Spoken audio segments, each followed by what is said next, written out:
Hello, everyone. Thank you for joining us. Tonight's session is part 4 of Creative Capital's Coping with COVID free online series for artists and creatives. Creative Capital supports innovative and adventurous artists across the country through funding, counsel, and career development services. As part of our mission to support artists when needed most, we've created this series specifically designed to help artists deal with the effects of this terrible outbreak. In addition to these workshops, we also have an extensive list of arts resources on our website, which is creative-capital.org. It also includes a list of festivals, exhibitions, and artist events that have moved online. We keep adding to these, so please check back regularly and make sure you're subscribed to our newsletter and social media feeds for all the latest updates. In addition to this, Creative Capital has joined forces with several national arts organizations to form Artist Relief, an initiative that includes immediate, unrestricted emergency funding of $5,000 for individual artists of all disciplines. This is by application, and you can go to artistrelief.org to learn more and to apply. Also part of the Artist Relief effort is an extensive list of resources, which starting next week on Monday will be a newly released artist-led wellness video once per week, facilitated by artists of all different disciplines doing all sort of different wellness practices around the country. And speaking of such artists, I'm now really pleased to have with us Rhonda Wheatley. Rhonda is a Chicago-based artist whose sculptures, installations, and interactive performances are grounded in the speculative and the metaphysical. As part of her practice, Wheatley also facilitates wellness workshops through which she seeks to cultivate healing and personal transformation, which is exactly why we're here together this evening. We're so pleased to have Rhonda guide us through this much needed self-care session for the next hour. Just quickly, logistically, Rhonda will take questions at a few pauses throughout the session. So anytime throughout, please type your questions in the YouTube chat or just let us know how you're feeling, how the material is resonating, and we will filter those through and she'll answer them as many as possible at the end. Rhonda, for being here, and I'll give it over to you. Thank you so much, Krista. And thank you to Creative Capital for reaching out to me. I'm so honored to be here to talk with everyone who showed up today. I want to say thank you for being here. Welcome, and I hope you're feeling well, and I hope you're staying well. Like Krista says, she will be filling comments to me. I can't see comments. I'm not able to see you or the comments. So if any of my friends have come, thank you for being here. Please do say hello. If you, while I'm speaking, have any comments or any thoughts, please do put them in the chat. Although I can't see them right now, I will be looking at them later. And future me will certainly appreciate hearing from you. So before I begin, I just wanted to say that I hope that each one of you who is here present today will receive something of value to you. And just note that what we're going through right now, it's affecting us all differently, and suggestions are not by any means one size fits all. So hopefully everyone will get something. And before I dive into the deep stuff, I just wanted to say a little bit about how I got to be here.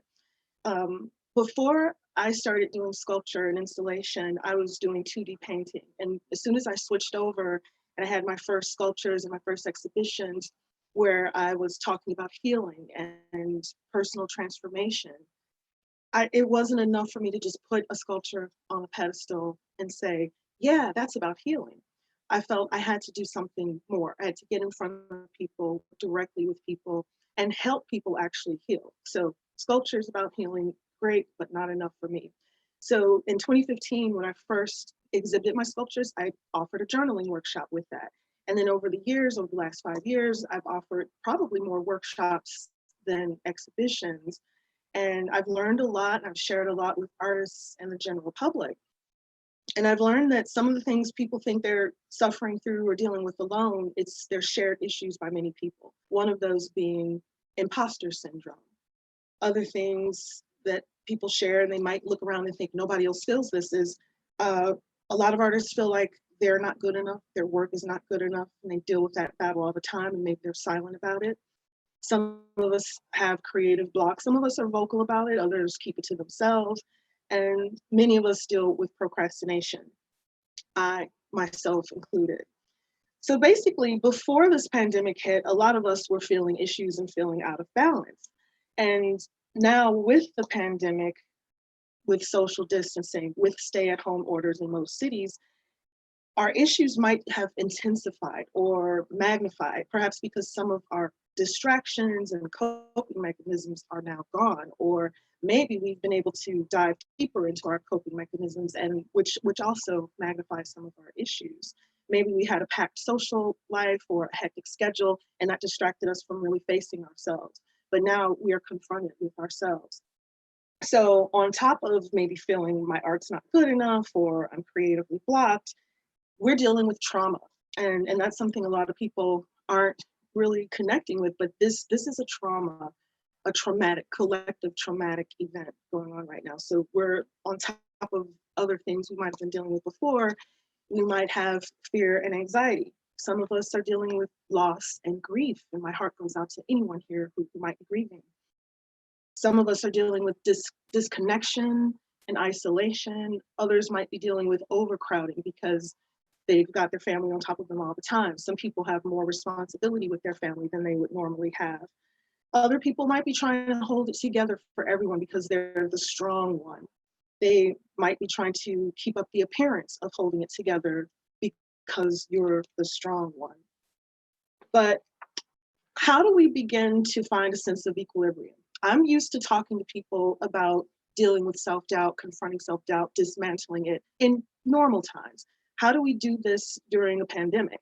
Well, some of the answers or solutions are the same, and some of them we have to add a little bit something extra to it. So let's get started by talking about how and what we're thinking as humans and as artists. So if we're feeling fear, anxiety, or any other challenging emotion, I would suggest, number one, try not to deny how you're feeling. Number two, try not to judge yourself for feeling it. Too often people think, I'm feeling this, but I shouldn't, I wish I wasn't. And we're not dealing with it if we're beating ourselves up for feeling it. Instead of beating ourselves up for how we feel, instead, let's be compassionate with ourselves. Let's be easy on ourselves. I think more than ever right now, we need to be self-compassionate. Once we start to show ourselves compassion and we're easy with ourselves, we're not judging, we're not denying how we feel, then we can start to work on it and address it. So I'm going to use an example. And the first example I chose is spiraling. I think most people might know what I mean, but in case you don't, it's like worries that pile on top of worries. And it's like one worry begets another, leads to another, begets another. And before you know it, you're at the bottom of a hole and you're feeling down and depressed. How do you get out of that hole? First, start with self-compassion, not being mad at yourself for letting yourself get there. Second, oftentimes when we end up spiraling, we're too much in our head. And we need to remind ourselves of the present moment, get out of our head, get back into the now. And that is so much easier said than done. Whenever somebody says, get in the now, get in the moment of the now, I'm like, how do you do that? What do you mean get in the now? It's really easier said than done. It's hard to do. But there is a trick that spiritual teachers have always talked about that works, at least works for me. Hopefully it'll work for some of you who are dealing with this. And that is to focus on your breathing. I've noticed the spiritual teachers always talk about this idea that if you're thinking about a negative thought and then you start focusing on your breath, they say impossible to hold on to the negative thought while you're also focusing on your breath. So I also want to talk about breathing for a second because that's important. So if you pay attention to your breathing, but you're not breathing correctly, it might not help so much. So how many of you, I can't see a show of hands, but just think about it. Are you someone who sometimes finds yourself shallow breathing or even not breathing, holding your breath, sitting in fight or flight, having that anxious energy of when is the next shoe going to drop? Often in those moments, we're not breathing. Our chests, our energy is pushing upward and we're not breathing. We're not in our bodies. We're in our heads. We're in our worries. How do you get out of that? Well, first of all, let's breathe correctly.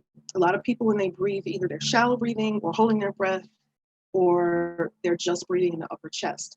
Taking a deep breath starts with the lower belly. You might see a lot of people take a deep breath and their belly goes in and their chest goes out. But let's let's breathe the proper way. If you look at babies, babies know how to breathe. Their stomachs poke out when they breathe. Their stomachs puff out. That's because our lung capacity is much lower. This is the upper chest, upper lungs, but we have capacity in our lower lungs too. If we fill up our lower lungs first, and then the upper lungs too, we notice we have much more capacity. And when you're paying attention to that, you'll notice that that negative thought is gone. So if you're breathing correctly and you're paying attention, really paying attention to your body and the way it feels and filling up the lungs and maybe even counting your breaths, those thoughts go away. That is one trick for getting into the present moment. The other challenge is when you're spiraling, when you're in the negative stuff, who's going to remind you to breathe? If this is happening a lot, maybe you want to keep some notes to yourself around. I mean, I don't know if you want to put a note on your hand, a temporary tattoo, or just keep the note around, keep a note handy for when something like this happens. Maybe a little note could be like a rescue kit. So another way to bring yourself out of a pileup of worries or a situation of spiraling would be to think of one positive thing that you have going on. One positive, it could be a positive memory, something that makes you feel good. And if you imagine that spiraling downward and is like being in a hole, that one positive thought is like a ladder that comes down into the hole. And that positive thought is one rung that you can latch onto and start to climb out. If you can think of another positive thought, it's another rung that you can hold on to. And before you know it, with every positive thought, you're pulling yourself out. You've raised your vibration, brought yourself out of it.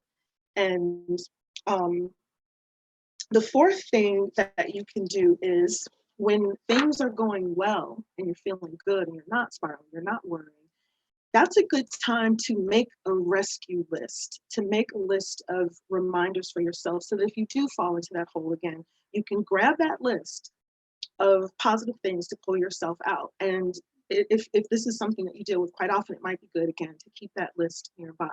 The list can have things that you're grateful for, some of your favorite things, things that you look forward to doing when all of this is over, which it hopefully will be over at some point in the not too distant future. Things you love and appreciate about yourself. Maybe self-love can work for some of you too, to pull yourself out of the hole, especially if the spiraling is stemming from a lack of, or if you're criticizing yourself. Use self-love to pull yourself out. Or think about people who supported you. Think about other people who believe in you. Sometimes if your own voice isn't working in a moment, remember the people whose voices you do hold on to, who believe in you. And again, keep that list handy so you always remember that when you get caught up in worries, it can be easy to forget about our lifelines. So keep it handy. There was a time when I was dealing with something kind of upsetting, and every time I brought myself out, I kept thinking about it, but I carried in my pocket a list of affirmations. And every time I felt bad, I looked at the affirmations. It's like you quickly forget. We forget. So looking at those affirmations again help you to bring yourself back to center and let go of that worry. And you might have to do it repeatedly. So yeah, that's the first example. But I wanted to just break. I know it hasn't been that long yet, but I thought it would be a good time to ask questions now. You can ask questions. I might not have answers, but I will do my best. And there might be someone else in the chat who can chime in and help other people. So I'm going to just pause for a moment and just see if there are any questions.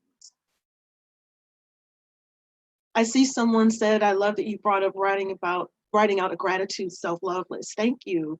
And someone else is experiencing a lot of panic. Yeah, hopefully, I wonder if any of this helps for you.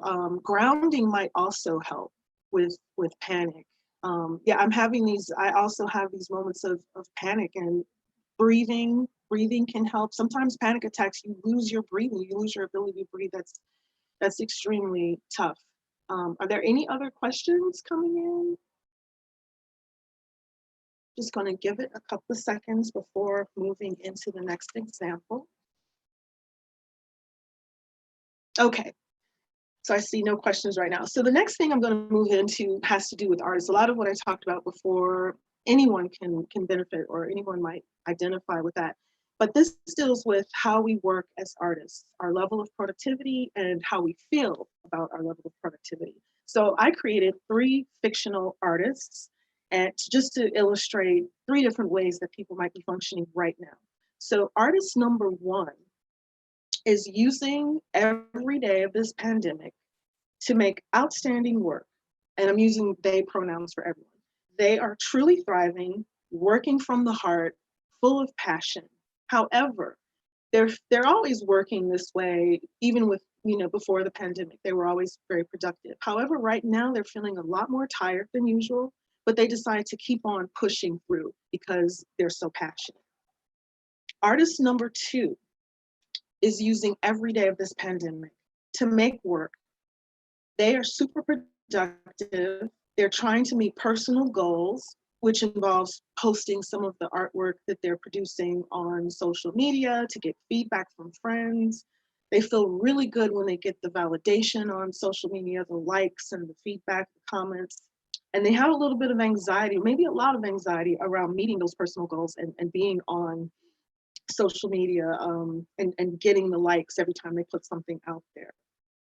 Artist number 3, I see some questions coming in, so I'm going to try to address those after I get through this. So artist number 3 is procrastinating and using every day of this pandemic to beat themselves up because they're not producing a thing.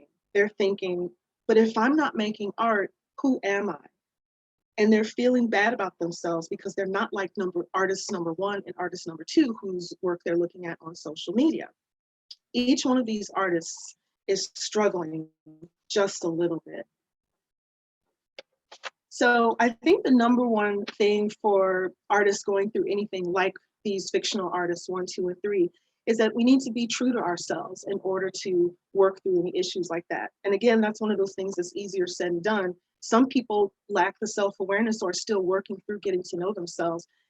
And how do you be true to yourself if you're full of self-doubt and the self-doubt is hiding who you really are? I recommend journaling as a regular practice to develop the self-awareness and stay in touch and build this relationship with yourself where you are aware of your authentic desires, you're aware of where your desires are coming from, whether they're coming from a place of seeking outside validation or coming from a place of, this is really what I want in my heart to create in this world. The very first workshop that I taught, again, was on journaling. I'm about to start an 8-week journaling class that I'm teaching. And I myself am a mega avid journaler. I've been journaling since I was in 5th grade. My first journal was a stack of notebook papers with top secret, it was like notebook paper stapled together with top secret written on it. Which brings me to a point, when you journal, it should just be for yourself, because then if you find that you're letting other people read it, you're writing potentially for another audience, and this needs to just be for you. So the purpose of journaling in this respect, in terms of being true to yourself, is about building self-awareness, building self-knowledge, being willing to ask yourself challenging questions so you can get deeper knowledge about yourself. And you want to foster self-discovery so that you know yourself well enough to be true to yourself, to be authentically you. And I want to talk a little bit about how to write in your journal. Now, when we write in our journals, we're not trying to win a Nobel Prize, so it doesn't matter if we're choosing the best word, the most eloquent sentences, or we don't need to worry about transitions or even proper punctuation. And some people are a little traumatized about writing from teachers ripping up everything they wrote in school. This is different. This is just for you. And I do recommend a free writing style of getting your thoughts out, where you let go of the grammar rules, you forget about spelling, punctuation, and you just go. And with all of those rules out of the way, rules that stop you, that stop the flow, you open up the floodgates. And what happens is your intuition opens up and comes through, you move energy, your subconscious comes through. And when you ask yourself questions and really look at yourself, you begin to get information and access information from other parts of you. So when I say open the floodgates, that means you've unblocked information coming from other parts of you that understand you. So your subconscious has a lot going on. I often recommend dream journaling too for added insight if you can remember your dreams. And sometimes if you don't remember your dreams, just by writing down one little tiny detail or one little emotion or color that you remember, just paying attention to your dreams might start to get the dream memory engine going. So with that, with free writing, with journaling, every time you write, every time you journal, the difference between that and spiraling from the first example is when you're in your head, you just go round and round. When you journal, it's easier to make progress over the course of days, over the course of weeks or months, and realizations hit. You get somewhere. Now let's go back and imagine if those fictional artists, number 1, 2, and 3, what might they discover about themselves through journaling? So artist number 1, the one who's super productive, they might realize through journaling that they totally affirm that they have a healthy work ethic that is true to them. However, when they start asking themselves about the fatigue that they've been feeling throughout this pandemic and how they've been more tired than usual, they realize that they've been pushing themselves through that fatigue, and maybe they don't need to do that. They realize that they're carrying a lot of extra emotional weight right now, that there's a lot of heavy energy due to the unknowns that are weighing on us, due to the anxiety beneath the surface because of everything going on in the world. So they decide to deal with that by taking more breaks and just listening to the body, resting more. And maybe artist number 1 painted or sculpted 5 or 7 days a week, and maybe they decide to cut that down, take more naps during the day, slow down. That's important. And I put that in here because I do think that a lot of people consciously or unconsciously are going through that.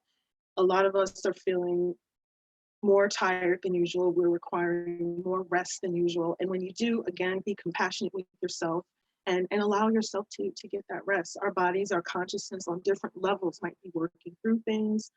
And it's a way of loving yourself, to give yourself that time. And notice this artist their work ethic was pretty active, but they decided, you know what, it's healthy if I slow down. This fatigue is telling me something. And by journaling, they discovered, hey, this emotional weight, maybe they were distracted from realizing that they felt a weightiness, a heaviness because they were so busy with the art making. And there's nothing wrong with that. But once the realization hits, they do something about it, they begin to rest more. So let's imagine that artist number 3, the one who likes posting on social media to get that feedback.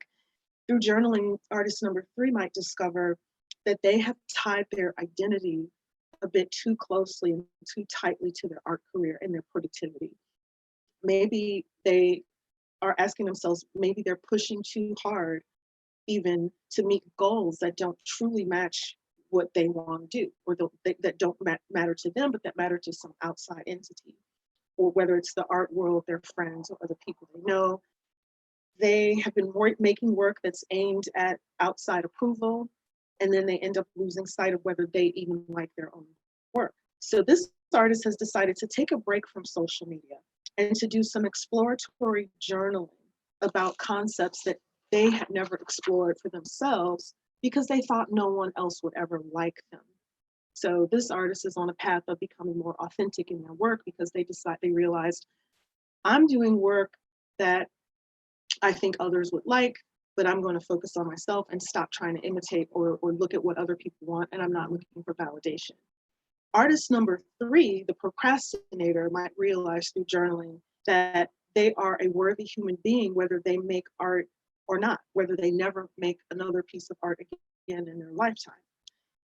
And they realized that they are a perfectionist and that they couldn't start anything unless they had a 100% guarantee that it would be perfect and that it would be loved by everyone. Sometimes perfectionism will keep a person from starting at all, as well as an all or nothing attitude. If I can't see how the end result is what's the end result going to be, I can't start unless I have a guarantee that the end result is going to be perfect and it's all going to work out. So basically, this artist realized that instead of judging themselves based on what artist number 1 is doing, their prolific output, instead of looking at, oh, wow, look at how much they're doing and I'm not doing anything. They can instead learn from the meticulous step-by-step approach that artist number one is taking. So imagine artist number one when they post on social media. Maybe they're showing the steps in their process. Maybe they're showing the vulnerability in their work. And maybe this artist number three who procrastinates decide to gain some inspiration and learn from this artist's ability to be comfortable with the uncertainty of her work. So that those some of those examples are good for any time, not just the pandemic. But I think at this time it's more important than ever to not be hard on ourselves. So and again, these are all fictional artists, but I imagine that their self-discoveries could have occurred over a course of hours for some of them, or over the course of days, or even months, because everyone is different. So if you don't end up with miraculous answers, um, if you don't have these miraculous intuitive answers coming out like in the first hour, it's a process and everyone is different. And sometimes it might not be until you go back and look at old journal entries that you realize there was magic on the very first day, on the very first page you started journaling. So I'm seeing some questions, and before I go over the takeaways from the three artists, I see the final question that was typed in is any tips for how to journal consistently? Thank you for that. I'm sorry if I didn't get to every question that's here. I think I'll look back up there. And there's someone else who asked a question about ways to focus on projects when you're creatively blocked and overwhelmed. And I don't know if you have deadlines and you have to produce, or whether this is pressure you're putting on yourself, because I have something I'm going to say later about blocks. But to this question about journaling consistently, I have had people in my journaling workshops talk about this, and my answer is often journal when you need to. So some people need a regimen, and sometimes you can put too much pressure on yourself and it ends up being something that it's more of another chore and not this self-loving practice that's compassionate towards yourself. So I think journaling when you need to, like for instance, if I get frustrated, if I get angry, I don't react, I don't act on that. I problem solve, I turn to the journal to problem solve. I turn to the journal to vent. That's the first place I go. So some people run to a friend to call up and say, oh my God, can you believe this? I go to my journal first because I want to work it out and make some progress and figure out what's going on within myself before I go talk about it with someone. But for me, it's a habit. So I guess it's easy for me to say, oh, I journal all the time, and I don't want to be like that. But for somebody who's trying to start a new practice, I would recommend just being gentle with yourself. And maybe if you need a regimen, set a time to do it. And if you don't have anything to say anything. And if you've looked at Julia Cameron's work, her book, she wrote The Artist's Way. She has this practice called the morning pages, where every morning you get up and you just write. And it's like you're kicking out all the crap that's on your mind so that you can focus on what you really want to do. And that approach is great for some people who need to work through all the gunk before they can say, okay, I'm going to focus on myself. But you can also, at first thing in the morning, write down your dreams. Write down, you can keep a notebook in bed and write down anything if you have realizations when you wake up in the middle of the night. You can keep a notebook when you're out traveling and just write down your observations. Write down things that you don't think a journal is for. So I hope that helped the person who has the question about how to journal consistently, because there might be times in your life where you don't even feel the need to pick up a journal. But if you're trying to start a practice, you might just need to set yourself on a schedule, do it the same time every day. That's not me. That's not advice that I would have for myself. But if you're finding that you never do it, that's one way to start. You can even set an alarm on your cell phone, time to start journaling. And whether you write on a computer or write on paper or use a sketchbook or whatever it is you use, it's okay. Yes, let me see if I can ask how to balance the need to create. I'm looking at another question. How to balance the need to create, serve, provide, take care of family work, manage an overwhelming influx of resources, emails, etc. Oh my goodness. So for the past 3 years, that was me. I'm caregiving for my mom, my sister's spiritual guide, and when she gets overwhelmed, and then I'm teaching, and there's a lot going on for some of us. And I was overworked. I simply was overworked, but I started to let go of some things. If there are things that we can let go of, are there ways that you are putting pressure on yourself to say, I have to do this, I have to? Are there have tos that are not have tos that you can remove from the list? Are there ways that you can delegate other things to other people? Um, some of it, I mean, for me, I just think about how the last few years, I think there's been a purpose for how busy I've been, especially with these workshops. I think, oh, I'm helping people, and that's really great. And then I tried my best to take care of myself. I don't really know if that's helpful at all. But if you can give a comment and I can look back later and I can see if that was helpful. Let me see another question. Someone else asked, what are some of the ways to deal with fluctuations in emotion? One day feels balanced and the other days are feeling a bit down. I really think that's normal, ups and downs. It's normal. I'm there. That's me. I have some tips for dealing with that I'll get to a little bit later. Okay, I think I'm going to address the last question I see. How do I give myself time to face negative emotions without falling into depression? That is a very good question. Sometimes if the negative emotions are there, so either you ignore them and let them be there and fester, or you face them. And one way, if you have tried to journal them out, if I were in a direct conversation with you, I would ask you, when you write them out, do you feel like there's any way that you're letting them go? Or are you still holding on? Do you still own them after you write them down? Are they still attached to you? Because I know they don't just magically go away, but there is some bit of draining. I talk about journaling as a means of moving energy, and sometimes there are these emotions and you might get some relief from them. But a lot of this is a process and it's not instant. So it's over time. But if you look back at old journal entries and see, you might notice progress, but it's something that you notice happening gradually over time. You might not even realize the progress you're making. But by doing journaling, like I talked about the example of spiraling, if you have to write negative stuff to get it out, I would say writing it down gets it out, gets it on the page, confronts it. And if you love yourself through the process and you realize I am worthy of working through this, and you try to grasp at positives that can bring you out. And right there in the journaling process, maybe you can even confront each one of those emotions and even give it a counterpoint. Every emotion that wants to say something negative about you, maybe another part of you can stand up to it. The part of you that was strong enough to start writing down on the piece of paper can stand up to it and say, but what about this? I am worthy because, and find some things about yourself. I know that's not easy for everyone to do, but taking a tiny baby step towards it one day, the next day, maybe that's a bigger step. And before you know it, months or years may go by and you've climbed a mountain of confronting and dealing with negative emotions. But again, the core of that, without falling, how do you give yourself time to face negative emotions without falling into depression? The emotions are there. If you confront them, you give yourself a chance to address them and confront them with something positive, confront them with the opposite. And that thing where you collect the list of things to be grateful for, things that are going right. And sometimes it could be the littlest thing that you grasp a hold of. It could be like, I still have my favorite stuffed animal from when I was 5 years old. It could be making a list of wonderful memories that you have, or making a list of future things that you can envision for yourself. Anything that you can do that counteracts that negative emotion.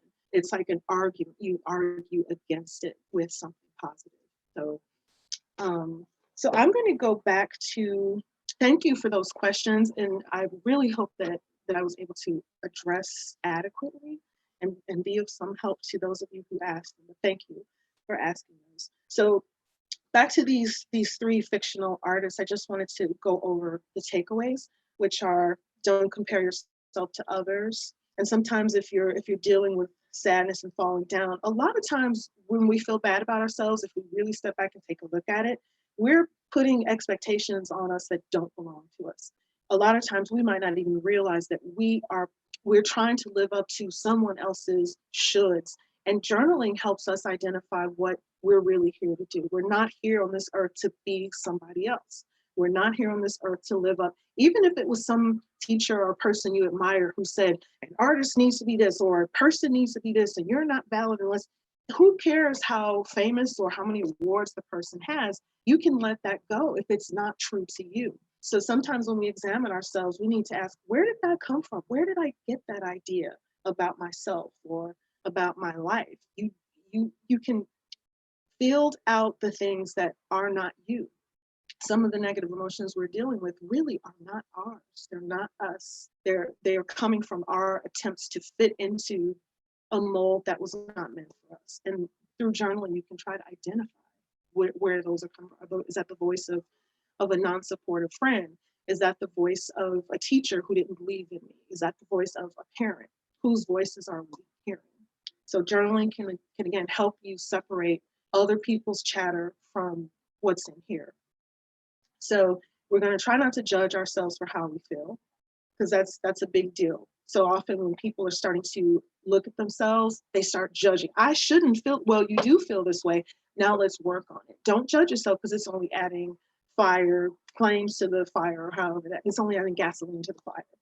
Be compassionate with yourself and slow down if your body is telling you that it needs rest. I think I saw a creative block question that I don't know if I address. I'm going to do that here. But when it comes to being true to yourself, another thing is noticing if your heart moves you to create 9 hours a day, and if that feels healthy to you right now, great, just listen to your body. But the person over there, the other person might feel like slowing down completely and not making any artwork at all. And that's okay too. I went several years where I completely stopped making art. It shut down in me. What I discovered after that was that I wasn't blocked. I hadn't lost my art. I was transforming. And that brings me to my point about creative block. So sometimes you can use your journal to write your way out of a creative block. And if your block involves writing, and that's another challenge, but I've told writers, and I'm a writer, if you feel blocked, just get in front of your materials, your devices, and just start making marks. Get on your computer and start typing a letter. You're in your space. You're in the space where you create. And if you just start pushing keys, some of those keys might turn into words, and you're moving the energy. By getting into your tools, you begin to move the energy. You're telling your consciousness, here I am, I'm showing up at the page, and things might start to come through. They might come through slowly, so be patient with yourself. And if it's art and you have creative blocks, you can also use writing to write your way out of a block. And you might start that by writing about the block. What does the block feel like? What's the nature of it? Where is it coming from? And I can't say what's going to happen to each individual who tries this, but I know through experience that I've made so many discoveries about why I was feeling blocked, and some of them indeed were. Someone told me I had to do this kind of work, and I'm stuck because part of me is stubborn and doesn't want to listen to that person, and the other part of me thinks I have to listen to that person. There can be a number, thousands of reasons why we're blocked, but journaling, if you start off describing the block, what it feels like, where it is, what you can't do, how frustrating it is, writing gets all of that out of the way. And eventually, especially if you're practicing free writing, that stream of consciousness writing, eventually you might begin to feel yourself speaking to you might feel your intuition coming through and speaking to you and telling you what really is going on at the core. And like what happened to me a few years, like back in 2010, I wasn't dealing with the block. I was in a period of stillness before transformation. So sometimes people are blocked, their creativity comes to a halt because the body needs to go through a fallow period, not the body, but the whole being needs to go through a fallow period because something new is happening, something new is about to happen, like a caterpillar in the cocoon. There's a lot of darkness unknown in that period. And what if the cocoon, the caterpillar's in the cocoon like, oh my God, I'm blocked. No, you're transforming. You're about to become a butterfly. It's like you're in that liminal state between the old you and the new self that's emerging. It's a period of transformation. So we just need to be open. Sometimes a block is just a block. It might be a period of years, or it might be a period of days where a new idea is just trying to emerge and you're blocked. And that might be part of the process. So my point here for the person who asked about blocks, sometimes blocks are a part of the process and we just don't know. I do wish that our higher selves, our intuition would give us a heads up more often, like, hey, you're going to be blocked for a couple of days, but just ride with it, just roll with it. Your ideas will start flowing in a matter of weeks. But it doesn't work like that. So I use journaling to try to get to that higher self energy. So again, thank you for those questions. Let's see, I'm going through my cheat sheets here. Let's see. I do have some other suggestions and practices and tidbits. And before we move into the final Q&A and the closing meditation, which is of course optional.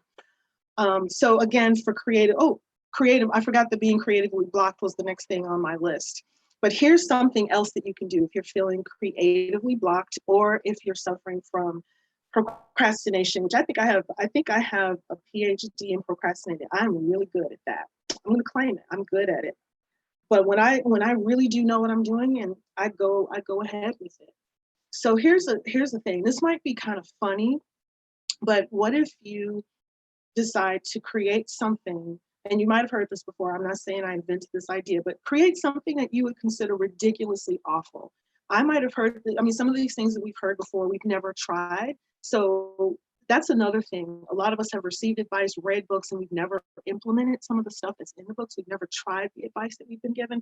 So I think a big thing we can all do is try some of the stuff. And that's not true for everyone. Some people try everything, but there are some people who read the books and never do the exercises, or they get the advice and they never implement it, and then they keep talking about the problem. But so first I'm going to say, try some of the stuff that you already know to do. And then if you're not that person, you try everything and you haven't tried this before, create something ugly, create an ugly painting, or, everybody's definition of ugly is different. So create something that you would consider ridiculously awful. Try to purposely suck, be aimless, make something that doesn't have a goal, that doesn't have a concept, that doesn't have an aim. Pretend you're 5 years old with finger paints and just get yourself moving in the energy of work. And sometimes that helps to push through blocks. But again, some of those blocks are part of the process. But if you really are feeling blocked, sometimes it's self-doubt. And if you explore, am I doubting myself? Am I feeling not good enough? You can explore all those different things. But I really think just getting yourself in the muck of making something can help tremendously. It also takes the pressure off, because if you fail to make something ugly, you end up with something halfway decent. But the point is, get your hands in the materials and start moving your energy. And that could be materials that you don't use in your practice. It could be something completely unrelated. It could be something you have no experience with and you just give it a try. So next point, and these are again shorter tidbits. So there's creative blocking. And now if the next thing is, if you're judging yourself too much and if social media is getting on your last nerve, feel free to get off social media. But also, I know a lot of people are already doing that. I hear some friends who are like, oh, I had to take a break. Some people are in overdrive on social media because now they have some time. But here's another thing you can do. If what you're used to seeing on social media is getting on your very last nerve, you can repurpose and use social media in a different way. You can maybe call it anti-social media. Basically what you could do is on Twitter or on Instagram, you can create a private account and don't let anybody follow you, and only follow other accounts that uplift you. Whatever the topic is, if it's accounts that have positive quotes, if it's accounts that only show pictures of kittens and teacup pigs, whatever makes you feel delighted, do that. Or you can follow meme accounts, whatever gets you feeling in a better place, whatever raises your vibration. Things that you might have thought were silly or lowbrow, go ahead, indulge in that stuff. And it might just help shift your energy. Another fun thing to do is, if you don't want to start a new account, you could use your current, if you have Instagram, you can use the save feature, and you can go and collect a bunch of funny posts, and they could be by people you don't know, funny posts, and then you have a category, funny posts. And over time, you collect so many of them. And when you need a pick me up, go there, look at all the funny posts you collect. This is something I personally do. I have my category is called Fun Tea, and it's just got the most hilarious posts that I find. I collect them there, and every now and then when I'm feeling a little down, I will go to that saved collection. It's a saved collection of hilarious posts, and I crack up laughing. And laughing is critical. It raises your vibration. It helps you release endorphins. It can lift you up out of feeling depressed, especially for people who aren't getting into serious, because I'm not a professional therapist, so I don't deal with like deep levels of depression. And I definitely recommend seeing a professional. A lot of people are doing online appointments at this point. But if you are dealing with ups and downs, and oh, I'm feeling kind of down today, and it might be really a deep depression, but you're able to come out every once in a while, this might be something that will work for you. Whether it's, again, teacup pigs or little baby goats or kittens or puppies or hilarious accounts, and you can create a saved feature where you look at the category, you look at a collection, and it's only those kinds of posts. And again, remember, laughter raises the immune system. Laughter raises your vibration through the release of endorphins. Did I say that right? Endorphins. Also, if you're feeling a little ungrounded, and maybe some people don't define it as ungrounded, but if you're too much in your head, sometimes literally a lot of your energy is here and you're disconnecting from your body to an extent. So you could just do a body scan and just pay attention. Again, pay attention to your breathing, but pay attention to how you're feeling in every part of your body. When you start paying attention to the physical, it can bring you out of some of those mental states that can bring you down. Another way to ground yourself is to knead dough or clay, or if you have access to the outdoors, maybe you could play with mud, or if you are able to garden, doing something like that. You can do something called earthing, where you go outdoors and just put your feet on the ground. Now I see that time is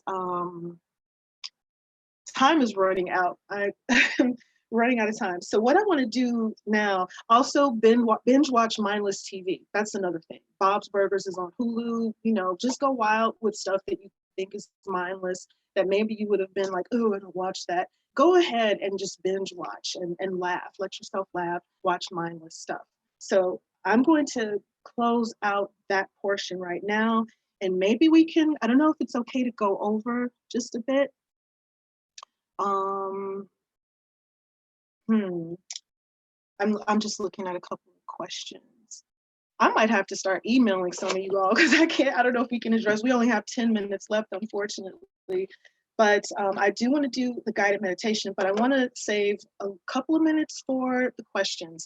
So let me see. What about performance artists?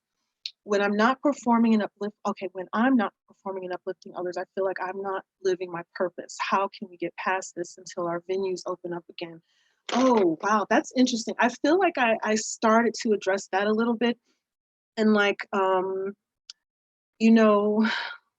I'm not sure if you've thought about doing some things in alternative venues. A lot of people are using these online formats to keep doing things. If you have other performance artists that you connect with, entertaining each other. And I don't mean like entertaining, I just mean practicing your craft together, finding some ways to uplift each other. Everybody needs to be uplifted right now. Let me see. I also want to say that if you, just because you take a break, it doesn't mean that so when someone asks about not living their purpose because they're not doing the work that they came here to do, it's okay to take a break. It's okay to not be doing that, and you still are purposeful. And sometimes, I'm not saying that the person who asked the question, I'm not saying that this is your issue, but some people tend to feel like they lose their self-value and they lose your worth. Look for other ways to remind yourself of your worth.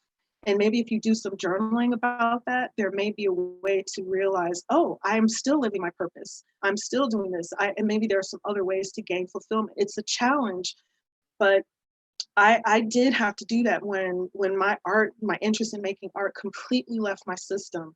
It was scary, and I had to be brave enough to say, maybe I'm not an artist anymore. It left internally. The outside world slowed down. I lost my interest in going to art shows when I used to be an art junkie. I lost my interest in making art. If I tried to make art, it looked horrible. It just wasn't me. I had to be brave enough to say, I'm not an artist anymore. Now, that's not where you are. However, I had to find the value in myself in all these other ways. I had to start fulfilling my purpose in other ways. And if you're still here at a moment when your venues are closed, you have purpose. And maybe your purpose right now is just to rest and love yourself and or maybe even study. There's so many different things that you can do. And maybe right now isn't about uplifting others, but again, uplifting yourself. And I hope that was an adequate answer for that question. And let me see if there's some top questions. How to sign up for journaling class and books that I recommend. Oh, I have to really think about books, like topics. It depends on where a person is and what kind of book they want. Um, Goodness. As far as my journaling class, I teach at Hyde Park Art Center in Chicago, and we have moved all of our classes online. So if you look up Hyde Park Art Center, I don't know if the class is full, but I'm probably offering it again in the summer. And typically we have our classes in person, but no matter where you are in the country, you can sign up for these classes. And hydeparkart.org, I believe, oh, I should know the website. hydeparkart.org is the website, or you can just Google Hyde Park Art Center and register. And there are lots of other classes, and classes start this week, so there's still time to register. My class is this Friday. I'm also building a website, and I'm taking my time with it. I'm not rushing myself, and it's called Spark Elevation. It's not up yet, but I do have a Twitter account. I'm going to do a screen share in a minute to show my contact information, because it's really challenging for me to not see people, to not see faces, and to not be answering these questions in person. So like face to face and really seeing the faces of people and hearing your voices. But I'm grateful that we can be here regardless of those limitations. So I'm going to put my contact information on the screen in just a moment. But did I get the top questions? What books you recommend? If you haven't read The Four Agreements by Don Miguel Ruiz, I think that's a good one. But that's like one of those books where one of the four agreements is be impeccable with your word. And the things are so simple, but so difficult to implement. Don't take anything personally. So simple, simply stated. It's not a complex concept, but it's so difficult and challenging to implement that. So that's a book I read maybe 20 years ago. And for people, I don't know where people are in their developmental practice, their growth, but another basic book that I recommend to people if you're interested in the spirit, body, mind connection is Louise Hay. You Can Heal Your Life, because it talks about a lot of the connections between the emotional and psychological states and how they manifest in the body. And it talks about, well, basically you can heal your life. It's about developing self-compassion. And one of the things I plan to put on my website is a list of books that I recommend, but for some reason they are failing me. I'm just, surprised that I remember the stuff that wasn't on my cheat sheet. So I'm going to go to the screen share, but before I do that, I want to ask everyone if you want to participate in the guided meditation, which is called Peace and Letting Go. This meditation is just a way, I'm not saying it's a miracle and it's going to be a cure-all, but it might help us to bring in some peace and let go of some things. And but in order to prepare for that, if you have a pen and paper, if you just want to take a moment to think about several things that you would like to let go of. And I'm going to give everybody a couple seconds. The meditation is not that long itself, but if you just take a moment, I'm going to put this share screen and you'll see my Twitter account, my contact page on my website, and my Instagram if you would like to stay in touch. And if you do reach out, please let me know that you were here in this workshop so that I can get some semblance, some idea of who was here. So I'm going to screen share. Remember, just write down a few of the things that you would like to release, and we're going to use that in the meditation. I'll be back with you in just a couple of moments.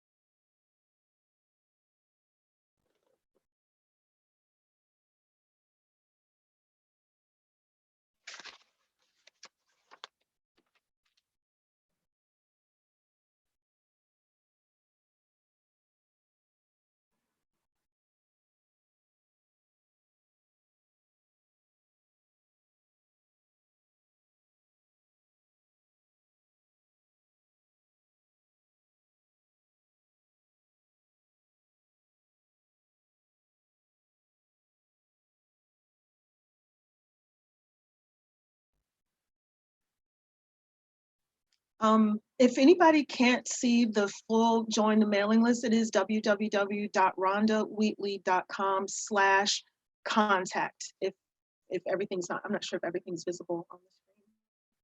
Just gonna give a couple more seconds before we jump into the guided meditation.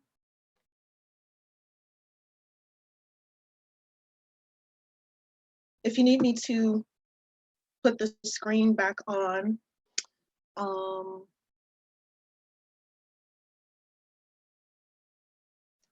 at the very end, perhaps I can put that screen back on if anybody needs to see it again, if everybody missed it.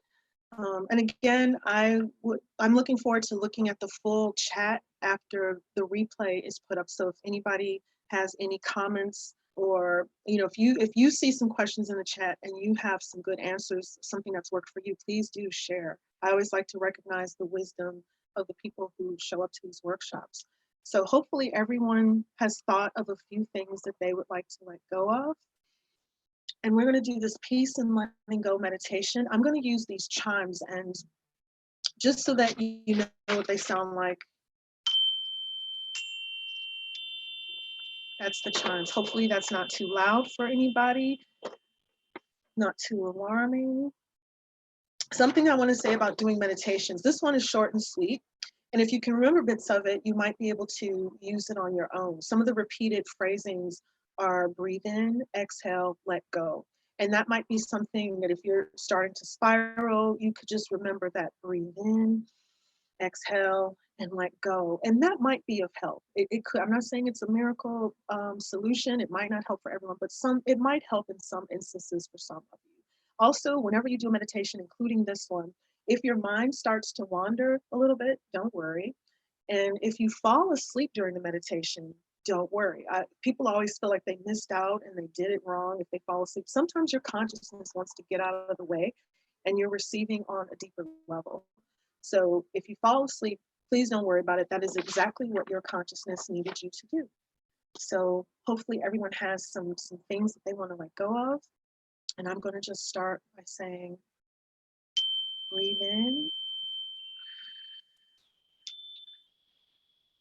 breathe out.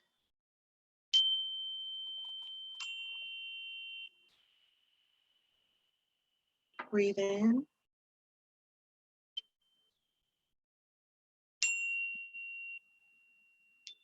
breathe out. Deep breath in,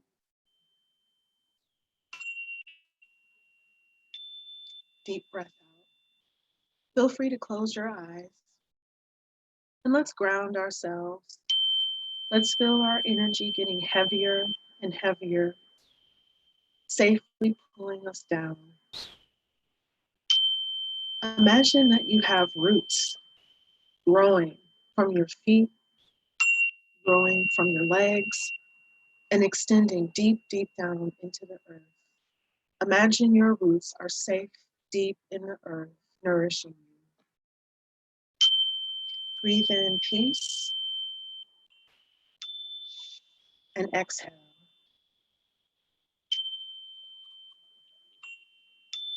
Breathe in peace and exhale. And as you exhale, feel yourself releasing at a pace that is right for you anything that you want to let go of.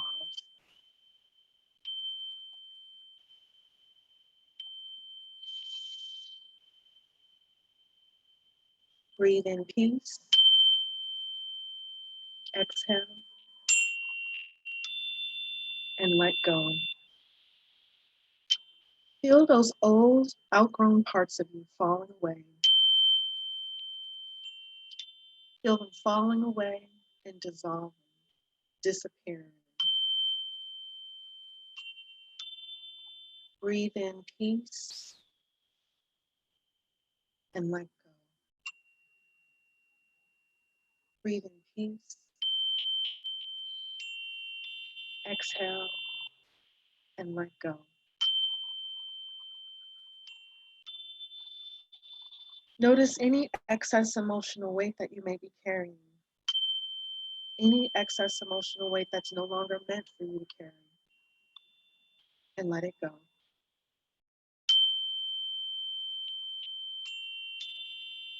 Breathe in peace. And let go.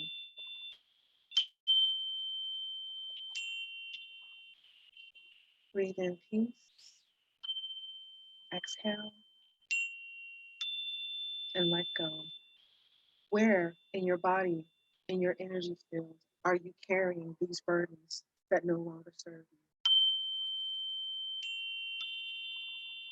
Breathe in peace. Exhale. And let go. Feel those outgrown parts of you falling away, dissolving, falling away, disappearing. Breathe in peace. Exhale and let go. Let everything you wish to release fall away. If you have to reach in and pull some of those things out, pull them away, drop them, let them go, and let them dissolve. Breathe in peace. Exhale and let go. In your own mind's eye, see everything falling away, everything dissolving and disappearing. All you are is peace. Breathe in peace and let go. Breathe in peace and let go. Now come back into the space. You may open your eyes, and that is it. Thank you so much. Thank you, Rhonda, for your presence and your wisdom and guidance. And thank you all of you for spending an hour. We hope that these words resonated and it was what I needed. So I hope it was what many people needed at this time. What a wonderful hour. And just a reminder to everyone that the recording will be provided. It will be sent to those of you who signed up on Eventbrite, and will also be posted on Creative Capital's Coping with COVID webpage. So stay safe, stay well, and we hope to see you all at future sessions. Thank you very much. Thank you.